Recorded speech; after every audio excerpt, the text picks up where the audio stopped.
దేవుని బిడ్డలారా, యేసయ్య నామములో మీకు శుభవందనాలండి. కీర్తనలు 128 5వ వాక్యాన్ని చదువుకుని ఈ రోజు కొరకు మనము ప్రార్థన చేద్దాం. సియోనులో నుండి యెహోవా నిన్ను ఆశీర్వదించును, నీ జీవిత కాలమంతయు యెరూషలేమునకు క్షేమము కలుగుట చూచెదవు. దేవుని బిడ్డలారా, సియోను యొక్క ఆశీర్వాదము, యెరూషలేము యొక్క క్షేమాన్ని ఇక్కడ దేవుడు బయలుపరుస్తున్నాడు.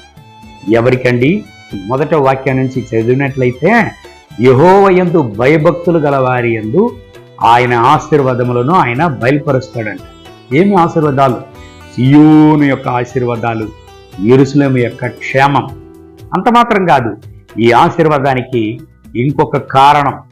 దేవుని బిడ్డలారా, భర్తను గురించి ఇక్కడ మాట్లాడుతున్నాడు, భార్యను గురించి మాట్లాడుతున్నాడు, బిడ్డలను గురించి మాట్లాడుతున్నాడు. ఒక కుటుంబం దేవుని చేత ఆశీర్వదింపబడాలంటే ఆ కుటుంబంలో ఐక్యత ఉండాలి. ఆ కుటుంబం దేవునిలో ఐక్యత కలిగి ఉండాలి. డివియేషన్స్ అనేది ఉండకూడదు. ఎందుకంటే ఐక్యమత్యం ఎక్కడ ఉంటుందో అక్కడే పరిశుద్ధాత్మ దేవుడు క్రియ చేయడానికి అవుతుంది. అందుకే ప్రభువైన యేసయ్య అన్నాడు, ఎక్కడైతే 2-3 చేరి నా నామములో కూడుతారో, ప్రార్థన చేస్తారో, వాళ్ళ మధ్యలో నేను ఉంటానని దేవుడు వాగ్దానం చేశాడు.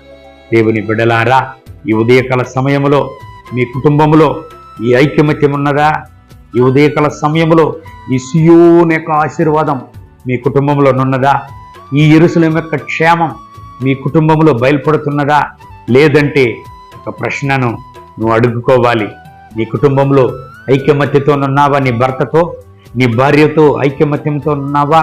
ఈ దేవుని ఆశీర్వాదాన్ని పొందుకోవాలంటే, ఈ దేవుని ఆశీర్వాదం నీ కుటుంబంలో, నీ జీవితంలో బయలుపడాలంటే కుటుంబంలో ఐక్యత అనేది చాలా ముఖ్యం. భార్య, భర్త, బిడ్డలు ఐక్యమత్యంగానే ఉండండి. దేవుడు మిమ్మల్ని ఆశీర్వదించి ఆయన కొరకు గొప్ప సాక్ష్యంగా మిమ్మల్ని నిలుపును. ఈ దేవుని వాగ్దానం ప్రకారం మిమ్మల్ని ఆశీర్వదించి ఈ రోజంతా నడుపును గాక. కళ్ళు మూసి ప్రార్థన చేద్దామా? మహోన్నతమైన ప్రభువా, ఈ ఉదయకాల సమయంలో నాతో ఏకీభవించి ప్రార్థన చేసే ఈ దేవుని బిడ్డల కొరకు ప్రార్థన చేసుకున్నాను. వీళ్ళని ఆశీర్వదించండి, దీవించండి, మీరు రక్తపోటలో దాచుకోండి.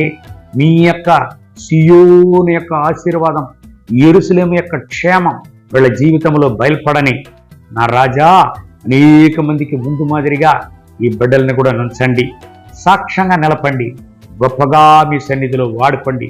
వీళ్ళ దుఃఖం సంతోషంగా మారని, వీళ్ళ కుటుంబంలో ఉండేటువంటి కష్టాలు, వీళ్ళ కుటుంబంలో ఉండేటువంటి పోరాటాలు, వీళ్ళ కుటుంబంలో ఉండేటువంటి యొక్క కన్నీరు పరిస్థితులు ఇప్పుడే మారిపోవునుగాక.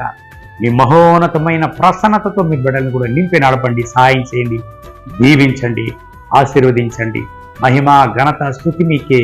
యేసయ్య నామములో వేడుకుంటున్న మా ప్రియ పరలోకపు తండ్రి. ఆమేన్, ఆమేన్. May God bless you. Have a blessed day.